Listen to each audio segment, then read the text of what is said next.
주 안에서 사랑하는 성도 여러분, 지난 3일간도 잘 지내셨습니까? 쉽지 않은 시간들 우리는 지나가야 하겠지만, 그러나 우리를 붙들고 계시는 하나님의 은혜로 인해 우리의 몸과 마음과 영과 혼이 하나님 안에서 힘을 얻는 그런 매일 매순간의 시간이 될 수 있기를 간절히 소망합니다. 요즘 대부분의 사람들은 스마트폰을 쓰고 있습니다. 아이들서부터 연세가 많이 드신 어른들에 이르기까지 스마트폰을 다 하나씩 정도는 가지고 있고 활용하고 있습니다. 그러다 보니 옛날처럼 집 전화를 쓰는 일이 잘 없습니다. 제가 초등학교 다닐 때의 일이었던 것 같은데요. 한국의 옛날 시골에는 전화가 잘 보급되어 있지 않았던 것을 잘 아실 것입니다.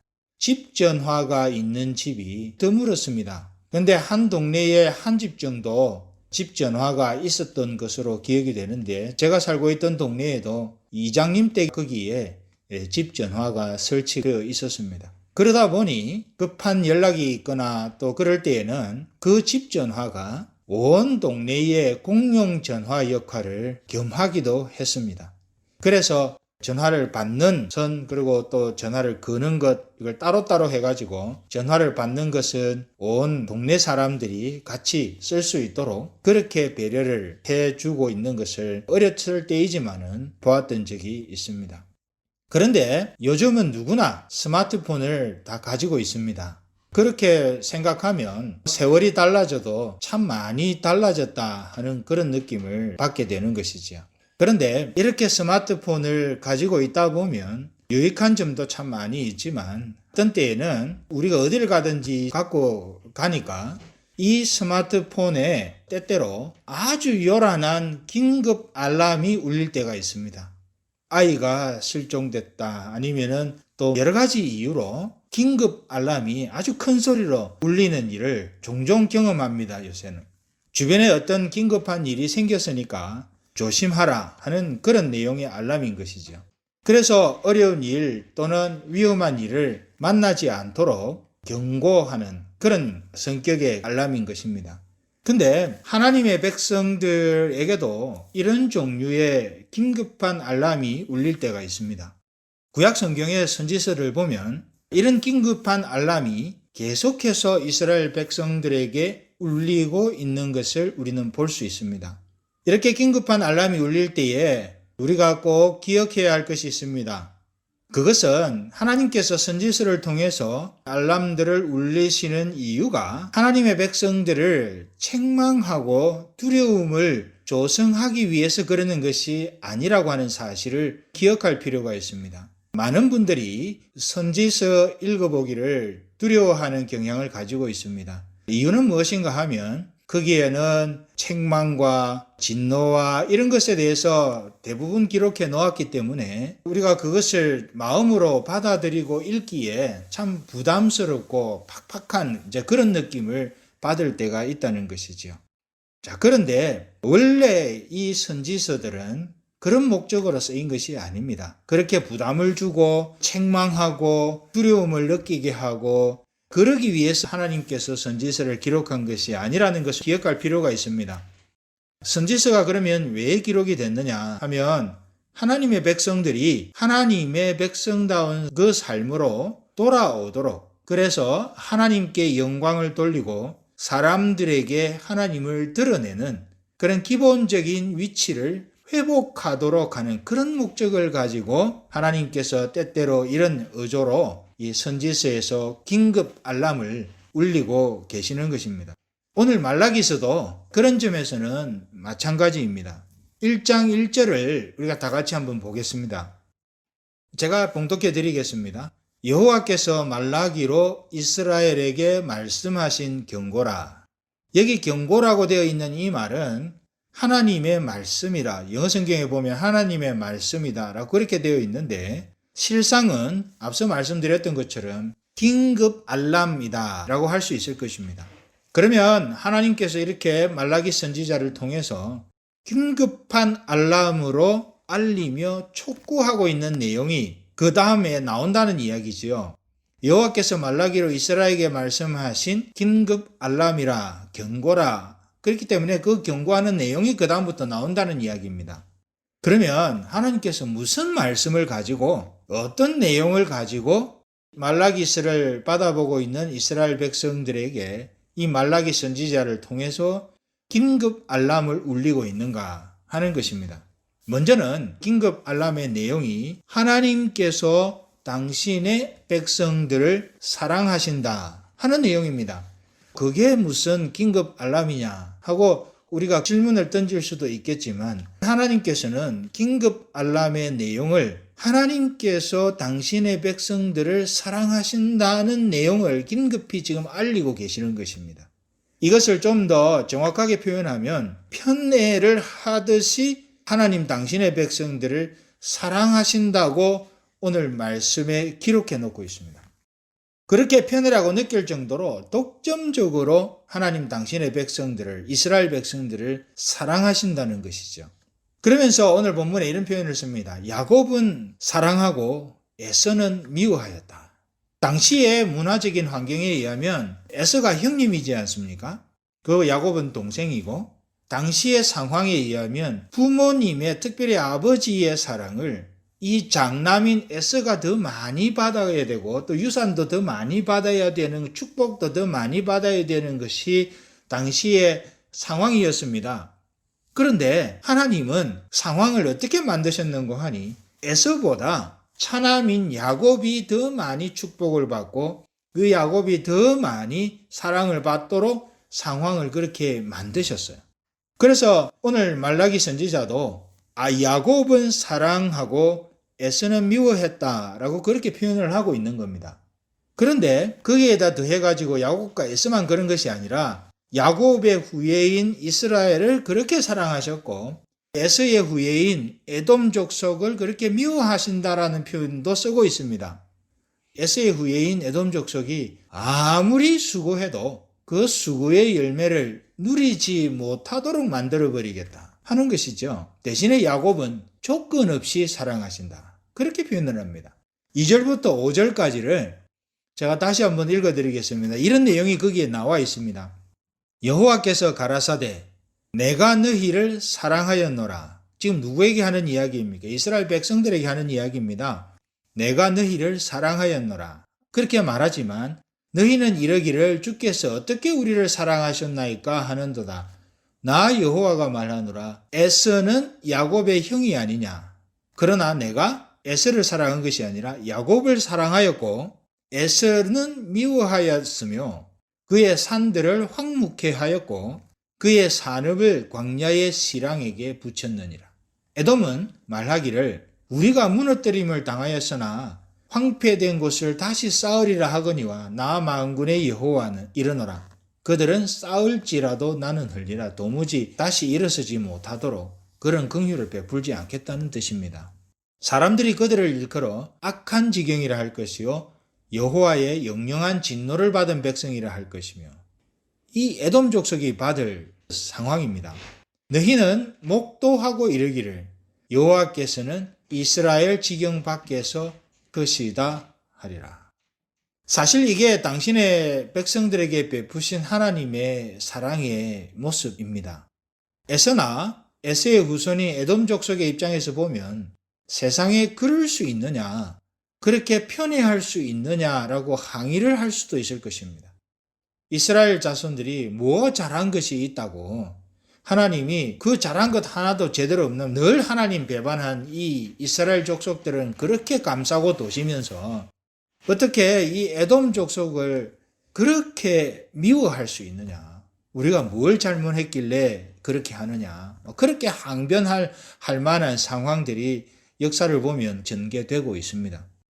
그런데 하나님은 그렇게 정하신 하나님의 백성들을 무조건 그렇게 사랑하셨습니다. 우리가 무슨 조건을 가지고 그렇게 했냐라고 아무리 뜯어보아도 사실 거기에는 하나님의 백성들이 그렇게 사랑을 받을 만한 조건이 없었습니다. 그럼에도 하나님은 내가 내 백성으로 선택했기 때문에 어떤 경우에라도 나는 너희들을 사랑하고 붙들고 있다 하는 것을 오늘 여기서 말하고 있는 것입니다. 십자가의 사랑도 사실은 그런 특성을 가지고 있는 거예요. 우리는 이해가 안 됩니다. 하나님이 왜 그러셨을까? 그런데 하나님은 그렇게 하셨습니다. 우리의 상식으로 이해가 안 되는 그 사랑의 행위를 하나님께서 십자가에서 쏟아 부으셨습니다. 또 공생의 기간 동안에 그렇게 사셨습니다. 우리가 성경을 수없이 읽어도 하나님이 왜 이러셨을까? 그렇게 잘 이해가 안 되는 부분들이 있습니다. 그런데도 하나님은 우리가 혹 이해를 못하는 그런 상황일지라도 하나님께서 당신의 백성들을 선택하셨고 당신의 백성들을 향한 사랑을 베풀기로 작정하셨고 그것을 우리의 이해 여부와는 상관없이 해 오신 것이 하나님의 사랑의 모습입니다. 그것을 오늘 여기서 말하고 있는 것입니다. 에서는 야곱의 형이 아니냐? 내가 야곱을 사랑하였고 에서는 미워했다. 상식이 아닌 거죠. 그런데 하나님은 그렇게 하시면서 야곱과 그 자손들을 사랑하신 것입니다. 성도 여러분, 우리는 우리의 영육간의 삶에 있어서 하나님의 이런 성품을 우리가 인식하는 것이 대단히 중요합니다. 많은 그리스도인들 중에 여러 가지 상황으로 인해 영육간에 개인적으로 낙심하는 일이 생기는 것을 종종 보게 됩니다. 근데 그 원인을 자세히 분석하고 살펴보면 다 그런 것은 아니지만 이런 하나님의 성품, 우리의 조건과 상관없이 변함없이 사랑하시는 성품을 인식하지 못하는 것이 그 원인인 경우가 종종 있는 것을 볼 수 있었습니다. 왜 낙심을 할까? 한번 점검을 해보니까 하나님이 나를 끝까지 붙들고 계시고 끝까지 사랑하신다고 하는 사실을 인식을 하지 못하니까 상황 변화에 따라서 그렇게 마음이 바뀌게 되는 것이죠. 반대로 누가 봐도 낙심천만한 그런 상황인데 이상하게 정작 본인은 기쁨이 충만합니다. 감사가 충만해요. 이런 상태를 잘 유지하고 있는 경우를 우리는 또한 볼 수 있습니다. 그런데 그분들이 어떻게 해서 그럴 수 있는가 하는 것을 살펴보니까 그분들의 마음 깊은 곳에 늘 변함없이 자신을 사랑하고 계시는 하나님에 대한 깊은 인식이 그 마음에 있는 것을 우리는 볼 수 있었습니다. 무슨 말인가 하면 변함없이 우리를 사랑하시는 하나님에 대한 인식이 있는가 없는가, 그 하나님을 의식하는가 그렇지 않은가에 따라서 우리가 낙심천만한 상황으로 빠질 수도 있고 또 상황 자체는 좋지 않지만 늘 기쁨과 감사가 충만한 삶을 살아갈 수도 있게 된다는 것이죠. 포인트는 변함없이 사랑하시는 하나님을 우리가 의식하고 있는가 그렇지 않은가에 달려 있다는 것입니다. 우리와 함께 하시고 우리를 어떤 상황과 환경 가운데에서도 사랑하시는 하나님을 늘 마음에 품고 그렇게 살아가야 한다는 것이죠. 이런 저와 여러분들이 다 될 수 있기를 바랍니다. 아무리 어려움이 와도 낙심하지 않을 수 있는 것은 사랑의 변함이 없으신 하나님이 우리와 함께 하시기 때문에 아무리 좋은 환경이 있어도 우리가 낙심하게 되는 상황이 맞는 것은 잘 점검해 보시기를 바랍니다. 내가 과연 나를 끝까지 붙들고 사랑하시는 하나님을 의식하고 있는지 그것만 잘 점검이 되면 우리의 상황을 우리는 분명히 분별해서 알 수 있게 되는 것이죠. 그래서 오늘 이 말씀을 보면서 우리가 이 변함없이 우리를 붙들고 사랑하시는 하나님을 늘 의식하면서 매사에 매 순간에 낙심하기보다는 기쁨과 감사가 충만한 그런 삶을 언제든지 어디서든지 살아가는 그런 저와 여러분들이 다 될 수 있기를 간절히 축복합니다. 하나님께서는 이렇게 당신의 백성들에게 당신의 사랑을 표현하신 이후에 당신의 백성들에게 중요한 한 가지를 요청하십니다. 이것은 하나님의 요청일 뿐만 아니라 하나님의 사랑을 입은 하나님의 백성들이 보여줘야 할 마땅한 반응이기도 한 것이죠. 그게 뭔가 하면 하나님을 경외하는 것입니다. 오늘 말씀에는 공경이라고 하는 표현을 썼습니다. 공경은 그냥 존경 이런 정도가 아니라 좀 더 성경적인 표현대로 하자면 하나님을 경외하는 것이죠. 공경하는 것보다는 경외한다라고 해야 더 맞는 표현이 될 것입니다. 그리고 그 하나님을 경외하는 것이 드러나는 중요한 통로로 예배 또는 제사를 오늘 본문에서 언급하고 있습니다. 그런데 이렇게 이스라엘 백성들은 하나님을 경외함으로 이행해야 할 이 예배를 멸시를 했습니다. 그래서 하나님이 그걸 지적하시는 거죠. 6절을 제가 한번 읽어드리겠습니다. 내 이름을 멸시하는 제사장들아. 제사장들이 앞장서서 하나님의 이름을 멸시했다는 거죠. 나 만군의 여호와가 너희에게 이르기를 아들은 그 아비를 종은 그 주인을 공경하나니 내가 아비일진데 나를 공경함이 어디 있느냐. 나를 경외함이 어디 있느냐는 말이죠. 내가 주인일진데 나를 두려워함이 어디 있느냐. 지금 그렇게 말하고 있습니다. 그러자 이스라엘 백성들이 그렇게 대답합니다. 자기들이 언제 그랬느냐고. 언제 하나님을 공경하지 않았으며 언제 하나님을 경외하지 않았냐고. 우리는 그런 적 없다고. 지금 이스라엘 백성들이 그 이야기를 하는데 왜 그랬는가 하면 이 이스라엘 백성들은 시간과 정해진 때를 따라서 절기와 제사를 드려야 되는 그때의 정확한 방법으로 정확한 시간에 제사를 드리고 희생제물을 드렸습니다. 겉으로 보기에는 잘했습니다. 그런데 지금 하나님께서 그게 잘못됐다라고 지적하고 계시는 거죠. 그 속에 나를 경외함이 없는 것을 내가 안다. 구체적으로 뭐가 문제인가? 하나님이 오늘 본문에서 계속해서 말씀하시는데 그 구체적인 문제가 무엇인가 하면 겉으로 보기에는 이들이 절기를 따라서 시간을 따라서 제사를 잘 드리고 절기를 잘 지켰지만 그 내면을 뜯어보면 이들이 훔친 것과 저는 것과 병든 것으로 희생제물을 드렸다는 겁니다. 정결하고 깨끗하고 하나님이 받으실 만한 것으로 드려야 했었는데 오늘 본문의 말씀에 의하면 그들은 귀찮으니까 그게 그냥 대충 한 겁니다. 정결한 짐승으로 번제를 드린 것이 아니라 그냥 대충 길 가다가 그렇게 한 짐승. 귀찮으니까 그 병든 것을 가지고 와서 번제를 드리고 희생제물을 드리는 그런 일들이 이들에게 있었다는 겁니다. 그러니까 겉으로 보기에는 전혀 문제가 없습니다. 그러나 이들의 내면에 바쳐진 희생제물이라든지 또 제사의 그 내면을 보면 하나님이 받으실 만한 것이 아니다는 점을 하나님이 말하고 있는 것이고 그것을 보면 너희들이 하나님을 경외하지 않고 있다는 것을 내가 알았다라고 지금 이스라엘 백성들에게 말라기 선지자를 통해서 말을 하고 있는 거죠. 모양과 형식은 갖추었을지라도 그 내용이 문제였다는 겁니다. 사람들은 누구든지 시대가 지나가고 시간이 흐를수록 정교한 모양과 형식에 더 치중하는 경향이 있습니다. 그 정교한 모양과 형식이 갖춰지면 일단 그것으로 안심을 하는 경향이 있는 것 또한 사실입니다.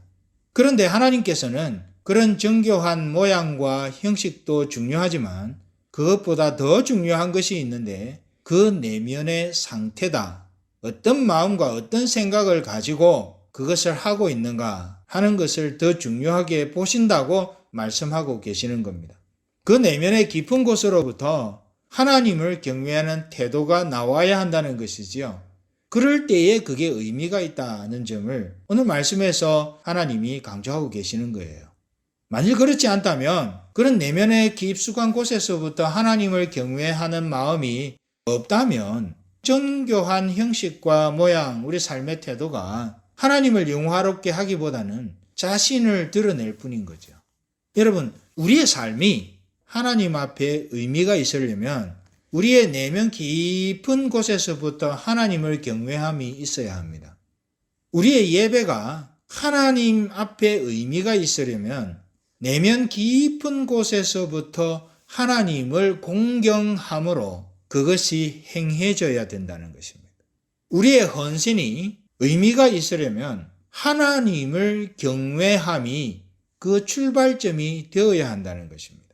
그래야 우리의 삶과 예배와 헌신과 그 외 다른 것들을 하나님이 받으신다는 것이고 하나님이 그런 분이시다라고 하는 사실을 오늘 이 말씀 속에서 이 말라기 선지자를 통해서 우리에게 공포하고 있는 것입니다. 이 하나님은 그런 분이세요. 내면 깊숙한 곳에서 하나님을 경외하는 태도를 가지고 우리의 삶을 살고 있는가? 예배를 할 때도 그러고 있는가? 아니면 우리가 하나님 앞에 헌신을 할 때도 그러고 있는가 하는 점을 겉으로 드러난 모양보다 하나님은 더 중요하게 생각하고 그 문제에 있어서 하나님이 받으실 만한 것이 되지 않으면 겉으로 드러난 모든 것이 하나님 앞에서 의미가 있다고 말하기에는 어려운 점이 있다는 것이죠. 하나님을 경외한다는 것은 삶의 모든 순간에 하나님 중심으로 생각하고 행동하는 것을 말합니다. 하나님을 곁에 계신 존재로 인식하는 것입니다. 하나님을 경외하는 것은 두려워서 벌벌 떠는 것이 아니라, 물론 그런 태도가 혹은 필요할 때도 있겠지요. 그러나 그것이 전부가 아니라 하나님을 경외한다는 말을 우리는 유교적인 차원에서 생각하는 경향이 있습니다. 원래 성경적인 의미의 하나님을 경외한다는 것은 하나님을 자기 옆에 계신 존재로 인식하는 겁니다. 아침에 일어났을 때 하나님이 내 옆에 계신다. 내가 길을 갈 때에도 하나님이 내 옆에 계신다. 내가 직장에 갔을 때도 하나님이 내 옆에 계신다. 또 내가 사업체를 경영할 때도 하나님이 내 옆에 계신다. 우리의 삶의 가정에서도 모든 상황과 환경 가운데서도 내 주인이시고 내 삶의 그리스도이신 그분이 내 삶의 옆에 계시면서 불꽃 같은 눈으로 내 삶을 관찰하고 계신다.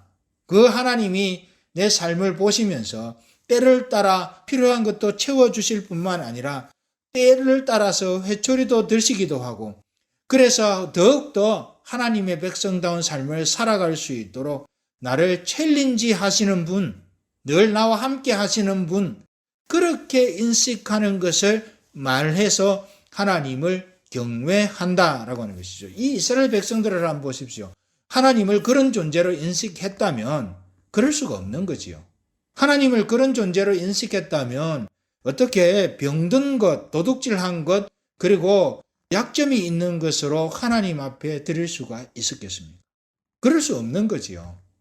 그래서 하나님이 그 상황을 보고 너희 속에 나를 경외함이 없다. 그렇게 오늘 말씀에서 선언하시는 겁니다. 여러분, 그런 차원에서 보면 이런 하나님을 인식하는 것이 대단히 중요합니다. 그래서 여러분, 어디를 가든지 무엇을 하든지 어디에 있든지 저와 여러분이 잊지 말고 마음에 점검되어야 하고 마음에서 떠나지 말아야 할 것이 내가 하나님을 경외하고 있는가라고 하는 질문입니다. 내가 과연 바로 내 옆에 계신 하나님을 인식하고 있는가라고 하는 질문입니다.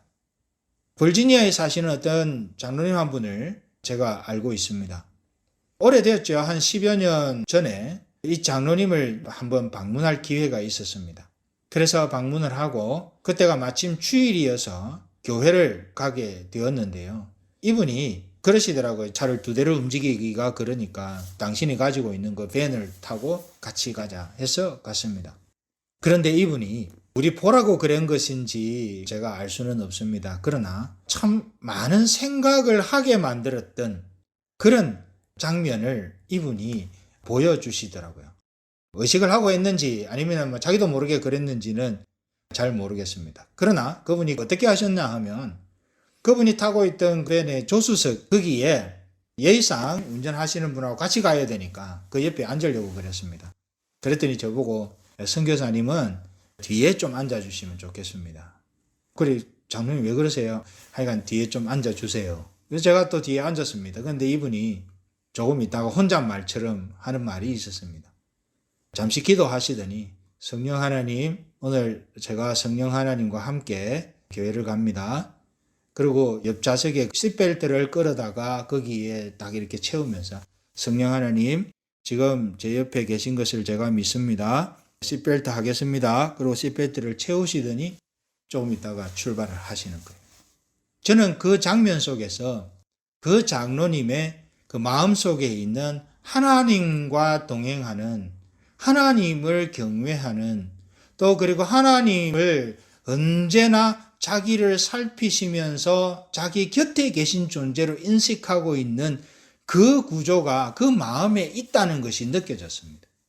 그 장로님 그렇게 하는 것이 이게 맞는 것이냐 틀린 것이냐 이런 논의는 차치하고라도 그 마음이 제게 읽혀지는 겁니다.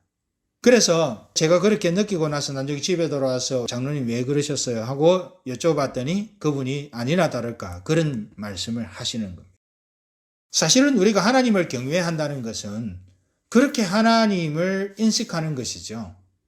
그 인식이 있다면 지금 오늘 본문 말씀에서 보여지는 것과 같은 이 이스라엘 백성들의 이런 태도를 할 수가 없는 겁니다.